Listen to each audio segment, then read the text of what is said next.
नमस्कार, जय हिंद, जय भारत। मैं प्रदीप और आप देख रहे हैं बेहतर संवाद। प्रशासनिक जो अधिकारी हैं, उनके कनिष्ठ अधिकारी जो हैं यहाँ पर धरने पर बैठे हुए तमाम अधिकारी आप देख सकते हैं धरने पर बैठे। तहसीलदार और नायब तहसीलदार जो है धरने पर बैठे। संसाधन नहीं तो काम नहीं, 17 सूत्री मांग को लेकर के बैठे हुए तमाम लोग हैं। इन्हीं से जानेंगे आखिर जो धरने पर आप बैठे हैं, ये बताइए, धरने पर आप लोग बैठे हैं, क्या कुछ मांग है आप लोगों की सरकार से? बोलिए बोलिए। की कमी की मांग है।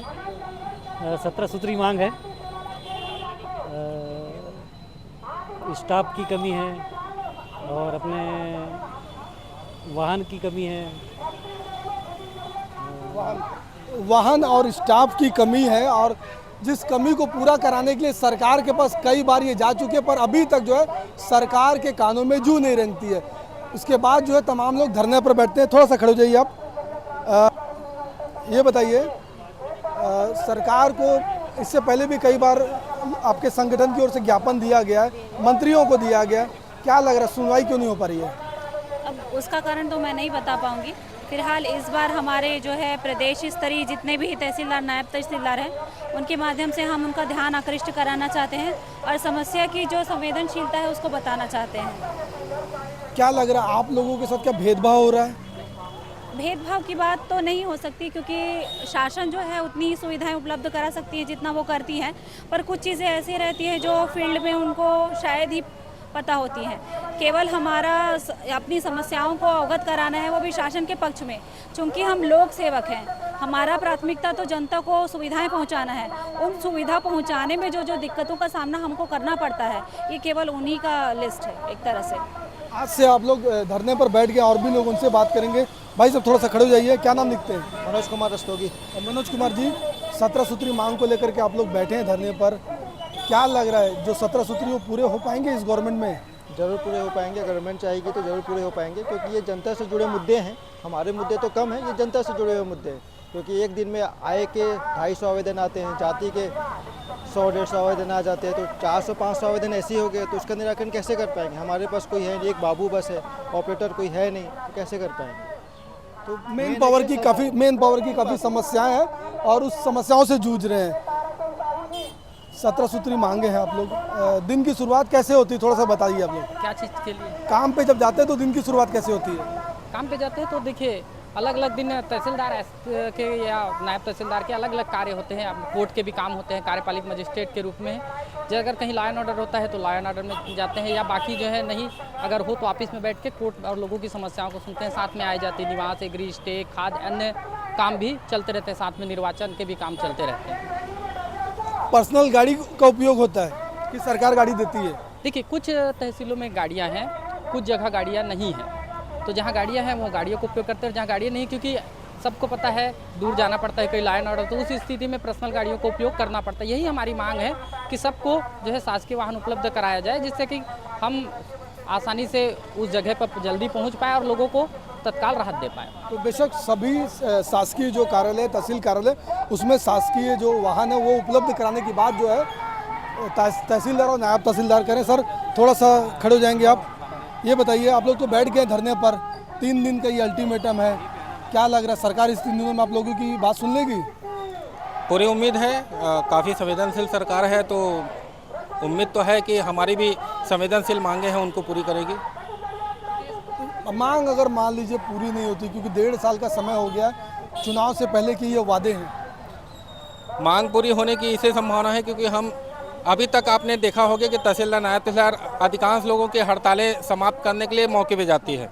आज हम खुद हड़ताल पे जा रहे हैं, तो इसका आशा ये है कि हम ज़मीनी हकीकत से जुड़े हुए लोग हैं, आम जनता की काम को सहूलियत हम बढ़ाना चाहते हैं, लेकिन हमारे पास उस काम को करने के लिए संसाधन का अभाव है।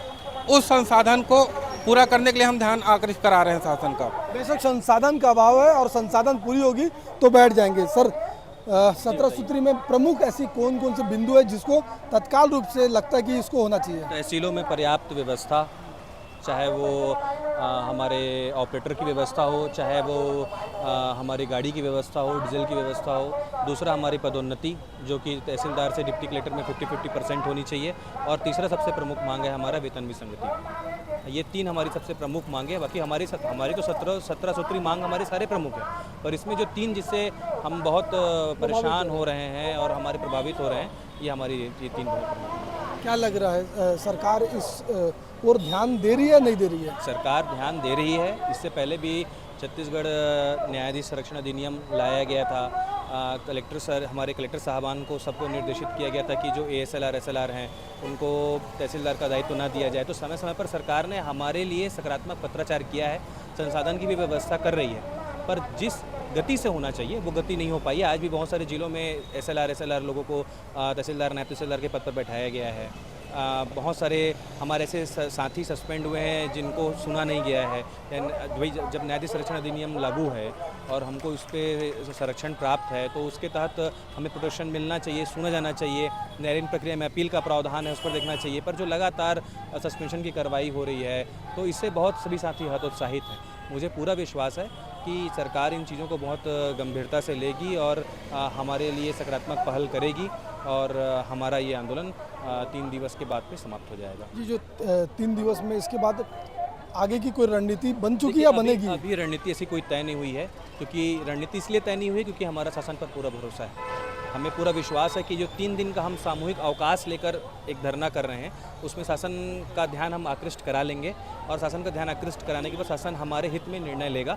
और यदि किसी कारणवश निर्णय नहीं हो पाता है तो फिर प्रांतीय कार्यकारिणी 30 तारीख को जो हमारा रायपुर में जो प्रदेश स्तर का कार्यक्रम है, वहाँ फिर तय होगा कि आगे की रूपरेखा क्या होगी। क्योंकि मुझे पूरा विश्वास है इन 3 दिनों में एक संवाद और एक सुलह जरूर निकलेगा। कितना आप लोगों को धरने पर बैठने में कितना काम जो है प्रभावित होगा? आप प्रदेश के सारे तहसीलों में काम ठप हो गया है और आम लोग परेशान हो रहे होंगे। ज़रूर आज जिनकी पेशी होगी वो आए होंगे, पर हमने इससे पहले सूचना दे दी थी कि हम 21 से 27 तक कोई निजी संसाधन का प्रयोग नहीं करेंगे और 28 से 30 तक हम हड़ताल में रहेंगे। हमने सभी कलेक्टर साहब को, हमने आयुक्त महोदय को, हमने राजस्व मंत्री साहब को, हमने माननीय मुख्यमंत्री जी तक ये बात पहुंचा दी थी। ये आकस्मिक लिया गया निर्णय नहीं है, तो मुझे पूरा विश्वास है कि कुछ वैकल्पिक व्यवस्था जरूर बनी होगी। तो बेशक तमाम जो तहसीलदार और नायब तहसीलदार है धरने पर बैठ गए। 3 दिन का यह धरना है और सरकार से 17 जो प्रमुख बिंदु उन बिंदुओं को लेकर के इनकी मांग और साफ तौर पर कहना है कि सरकार जो है जल्द से जल्द इनकी जो है मांग है पूरी करे। 3 प्रमुख बिंदु बता रहे हैं, वैसे तो उनके 17 बिंदु हैं जिसकी मांग को लेकर ये बैठे और 3 दिन का धरना है और आगे की रणनीति आगे तय होगी कि 3 दिन के बाद जो है धरना जारी रहेगा या फिर धरना समाप्त हो जाएगा। बेहतर खबरों के लिए बने रहें बेहतर संवाद के साथ। मुझे दीजिए इजाज़त, नमस्कार।